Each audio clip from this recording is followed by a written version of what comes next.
الأهلي يفوز على سموحة في مباراة ضعيفة المستوى. مباراة مش عايز أقول لك الواحد بيندم إن بيتفرج على ماتشات تنيم. كابتن رضا عبد العال بيقول لك انا ندمت اللي اتفرجت على مباراة الاهلي وسموحة. الأهلي يفوز على سموحة في مباراة ضعيفة المستوى. مباراة مش عايز أقول لك الواحد بيندم إن بيتفرج على ماتشات تنيم.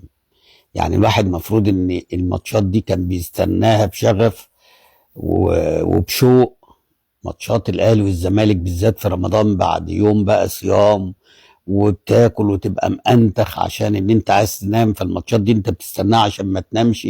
ولكن اثناء المباراة عايزين ننام من سوء المستوى من الفرقتين. وهنا عايز اقول بصراحة يعني ماشي، هنقول كل 3 ايام ومش عارف ايه، والفرقة ما بتاخدش راحة وما فيش متعة عشان ان لازم اللعيبة تاخد راحة اكتر من كده. بس المشكلة مش شايفين لمسة جمالية، مش شايفين ترقيصة، مش شايفين تسديدة، مش شايفين حارس مرمى بيمطع نفسه ويطلع كرة من المقص.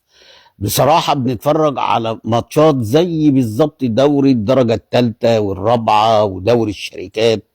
ما فيهاش كرة خالص خالص، ما فيهاش فيها المتعة.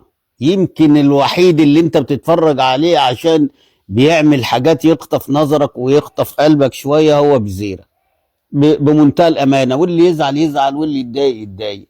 هو ده اللي بيأدي حتة المهارة كما ينبغي، ان بيرقص وبيعدي وبيخش لجوه بتاع، بيفرجك على كورة. انما اللي احنا بنشوفه ده عك في عك، صراحة يعني.